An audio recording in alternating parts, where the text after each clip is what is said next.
Bismillahirrahmanirrahim. Assalamualaikum warahmatullahi wabarakatuh. Baiklah teman-teman, saya Ainul Mardia sebagai pemateri pertama akan menjelaskan tentang pengertian SKL, SK, dan KD pada mata pelajaran Quran Hadis. Nah, pembelajaran harus memiliki dampak dan tujuan keberhasilan. Oleh karena itu, seorang guru seharusnya menyiapkan, merencanakan pembelajaran dengan perencanaan pembelajaran. Nah,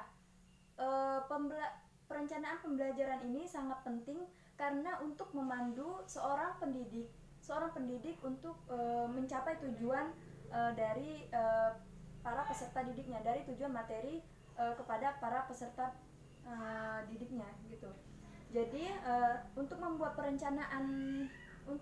perencanaan yang ideal, maka seorang guru harus memperhatikan beberapa unsur. Unsur-unsur tersebut yang pertama adalah mengidentifikasi siswa, mengidentifikasi kemampuan siswa. Nah, yang kedua yaitu menentukan tujuan yang akan dicapai. Lalu seterusnya yaitu strategi atau skenario yang relevan atau yang sejalan dengan tujuan yang hendak dicapai. Lalu yang terakhir adalah kriteria evaluasi. Nah, hal ini sangat diperlukan dalam proses perencanaan pembelajaran.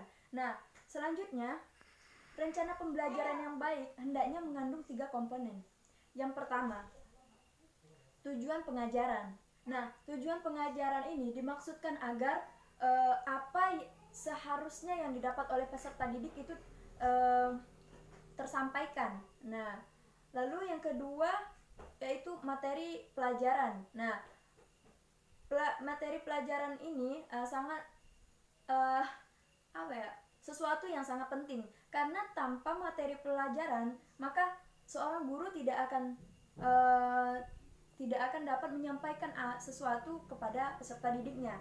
Nah, selanjutnya yakni pendekatan atau metode mengajar. Nah, seorang guru dituntut untuk dapat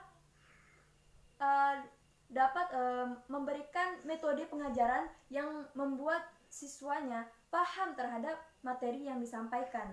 Nah, selanjutnya yaitu media pengajaran. Nah, media pengajaran ini dimaksudkan agar peserta didik tidak merasakan bosan. Nah, ketika sedang belajar. Nah, begitu. Nah, selain itu juga membantu agar peserta didiknya dapat memahami materi yang disampaikan oleh pendidik.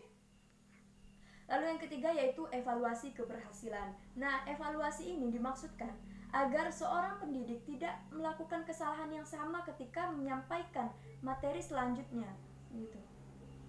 Lalu sampai di dalam perencanaan, di dalam melakukan perencanaan pembelajaran, maka lahirlah SKL, SK dan KD. Nah, apa itu SKL, SK dan KD? SKL merupakan kepanjangan dari standar kompetensi lulusan. Nah, menurut Undang-Undang Nomor 19 Tahun 2005 tentang Standar Nasional Pendidikan atau yang disingkat dengan SNP, dikemukakan bahwa standar kompetensi lulusan adalah kualifikasi kemampuan lulusan yang mencakup pengetahuan,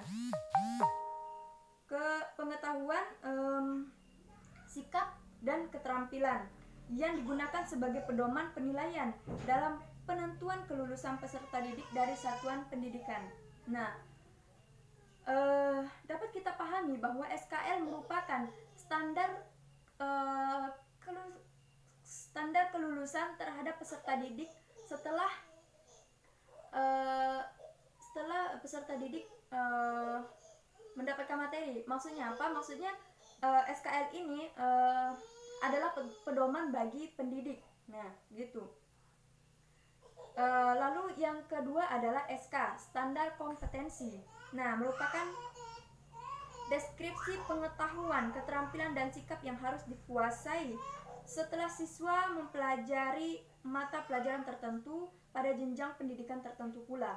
Nah, maksudnya adalah deskripsi pengetahuan, keterampilan, dan sikap yang harus dikuasai setelah siswa mendapat materi dari seorang pendidik. Nah, di sini adalah tuntutan bagi siswa yang telah